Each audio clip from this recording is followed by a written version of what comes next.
Assalamualaikum warahmatullahi wabarakatuh. Kami dari kelompok 2 pada kesempatan kali ini akan membahas materi yaitu organisasi dan manajemen penyaluran dana. Anggota kelompok kami, Febri Putra Bahari, Fadilatus Syifa, Julian Indra Armando Naha, Zara Sabrina Yasmin. Materi yang pertama akan disampaikan oleh saya, Zara Sabrina. Ada pengertian organisasi. Secara umum, organisasi adalah suatu perkumpulan atau wadah bagi sekelompok orang yang bekerjasama dengan terstruktur untuk mencapai tujuan tertentu. Organisasi merupakan tulang punggung manajemen karena tanpa organisasi yang efisien, tak ada manajemen yang dapat menjalankan fungsinya dengan lancar. Tujuannya akan dicapai bersama dengan anggota pada organisasi melalui kerjasama dari pihak yang bersangkutan. Perlu pula diketahui bahwa di dalam organisasi terdapat berbagai ilmu. Yang dimaksud adalah ilmu yang tidak bisa didapat dalam tempat umum seperti bangku sekolah. Setiap organisasi juga tentunya memiliki susunan atau struktur.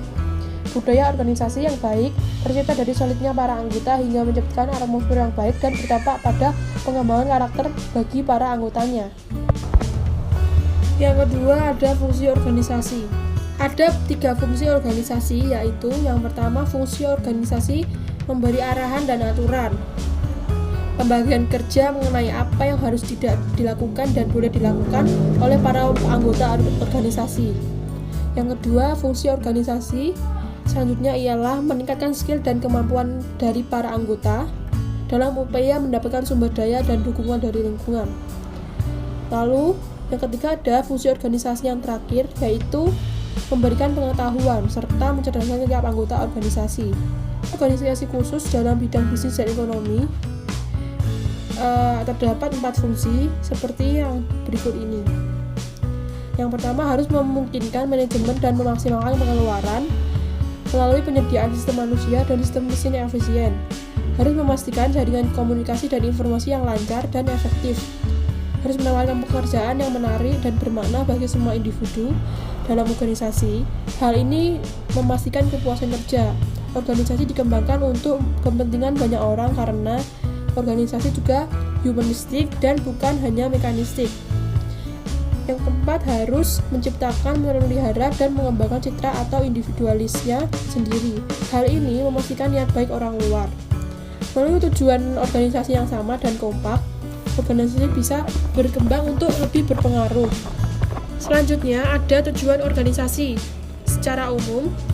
Yang pertama, mencapai, merealisasikan keinginan atau cita-cita bersama dari setiap anggota organisasi, mendapat keuntungan dan penghasilan bersama, mengatasi keterbatasan mandiri dan kemampuan pribadi untuk mencapai tujuan bersama, mencapai pengakuan dan penghargaan baik bagi para personel dan organisasinya sendiri, mendapatkan pengalaman dan interaksi antar anggota dan dengan organisasi lain. Lalu yang terakhir, memperoleh hasil akhir pada waktu yang ditentukan. Untuk materi selanjutnya akan disampaikan oleh Armando. Baik, saya Julian Indra Armando Naha, NIM 2040101, akan menjelaskan tentang manajemen. Pengertian manajemen. Kata manajemen berasal dari bahasa Inggris yakni manage, yang memiliki arti mengatur, merencanakan, mengelola, mengusahakan, dan memimpin. Secara etimologis, manajemen merupakan seni untuk melaksanakan dan mengatur.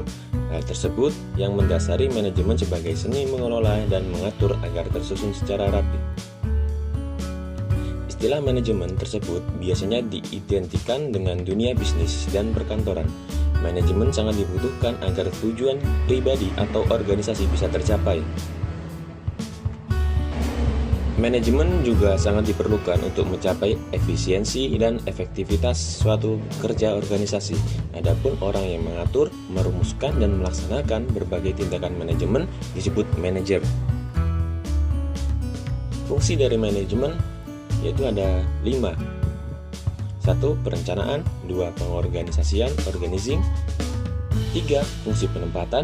4. Pengarahan atau directing. 5. Pengawasan atau controlling. Yang pertama, perencanaan. Perencanaan adalah rangkaian proses pemilihan atau penetapan tujuan organisasi dan penentu strategi yang dibutuhkan untuk mencapai tujuan. Dengan perencanaan dapat dilakukan penelitian alternatif dalam pengambilan keputusan agar mendapatkan pilihan terbaik di antara alternatif lainnya. Yang kedua, pengorganisasian atau organizing. Organizing atau pengorganisasian adalah rangkaian aktivitas pembagian tugas yang akan dikerjakan serta proses pengembangan struktur organisasi yang sesuai tujuan perusahaan. Tujuan organizing wajib dijalankan dengan baik agar dapat mengatur berbagai SDM atau sumber daya lain. Ketiga, fungsi penempatan. Di sini, seorang pemimpin memiliki tugas menempatkan sumber daya yang tersedia sesuai dengan kebutuhan. Dengan demikian, proses pencapaian tujuan dapat dilakukan lebih efektif dan efisien. Keempat, pengarahan atau directing. Pengarahan atau directing yaitu suatu tindakan yang berupaya agar semua anggota kelompok dapat berusaha meraih tujuan yang sesuai dengan rencana manajerial serta usaha. Fungsi ini bertujuan mengarahkan atau mengendalikan agar pekerjaan makin efektif dan efisien. Yang kelima, pengawasan atau controlling. Tujuan controlling atau pengawasan ialah untuk menilai pekerjaan yang telah dilakukan oleh seluruh SDM yang ada di suatu perusahaan. Fungsi pengawasan sangat penting dilakukan karena fungsi ini untuk menentukan kualitas layanan atau produk yang dihasilkan perusahaan dapat berjalan dengan baik atau tidak.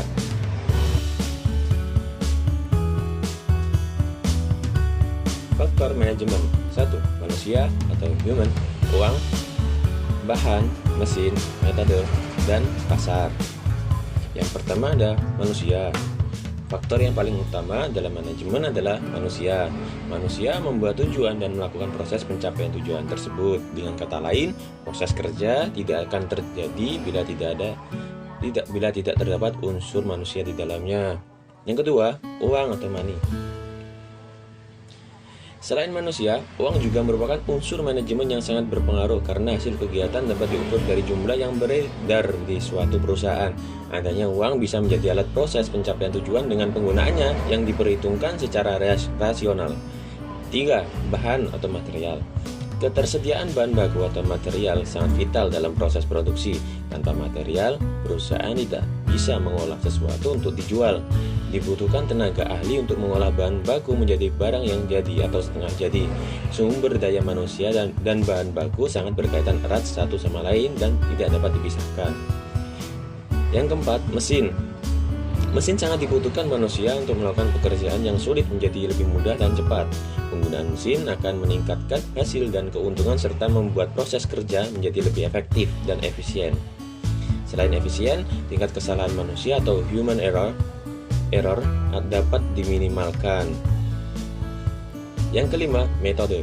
Kerja dapat berjalan dengan efektif dan efisien bila dilakukan dengan metode yang tepat. Suatu metode kerja harus mempertimbangkan sasaran fasilitas, waktu, uang, dan kegiatan bisnis. Selain itu, metode yang tepat dan baik juga harus dipahami oleh manusia yang menjalankannya. Yang keenam, pasar.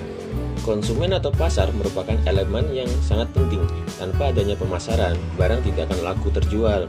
Hal itu dikarenakan tidak adanya permintaan, yang bisa membuat produksi akan terhenti, aktivitas perusahaan juga bisa vakum. Yang ketiga ada manajemen dana bank syariah. Adalah upaya yang dilakukan oleh lembaga bank syariah dalam mengelola dan mengatur posisi dana yang diterima dari aktivitas funding untuk disalurkan kepada aktivitas financing, dengan harapan bank yang bersangkutan tetap mampu memenuhi kriteria likuiditas, rentabilitas, dan solvabilitas. Untuk itu, bank syariah harus mengelola dana yang didapat digolongkan sebagai berikut. Yang pertama ada kekayaan bank syariah dalam bentuk kekayaan yang menghasilkan atau aktiva produktif. Yang kedua ada kekayaan yang tidak menghasilkan, yaitu kas dan investasi. Selanjutnya ada modal bank syariah berasal dari modal sendiri, yaitu simpanan, cadangan dan hibah atau infak dan sedekah. Yang kedua, simpanan atau hutang dari pihak lain. Selanjutnya ada pendapatan usaha keuangan bank syariah berupa bagi hasil atau markup dari pembiayaan yang diberikan dan biaya administrasi serta jasa tabungan bank syariah. Yang keempat ada biaya yang harus dipikul oleh bank syariah, yaitu biaya operasi, biaya gaji, manajemen, kantor dan bagi hasil simpanan oleh penabung. Selanjutnya, dana yang harus dikelola dalam bank syariah digolongkan sebagai berikut. 1. Kekayaan bank syariah dalam bentuk A. Kekayaan yang menghasilkan aktiva produktif, yaitu pembiayaan untuk debitur serta penempatan dan di bank atau investasi lain yang menghasilkan pendapatan. B. Kekayaan yang tidak menghasilkan, yaitu kas dan investasi atau harta tetap. Kedua, modal bank syariah berasal dari A. Modal sendiri, yaitu simpanan pendiri, modal, cadangan, dan hibah, infak, sedekah. Yang B. Simpanan atau hutang dari pihak lain. 3. Pendapatan usaha keuangan bank syariah berupa bagi hasil atau markup dari pembiayaan yang diberikan dan biaya administrasi serta jasa tabungan bank syariah di bank. Keempat, biaya yang harus dipikul oleh bank syariah, yaitu biaya operasi, biaya gaji, manajemen, kantor, dan bagi hasil simpanan nasabah penabung. Penyaluran dana syariah. Penyaluran dana merupakan kegiatan utama perbankan, baik bank konvensional maupun bank syariah.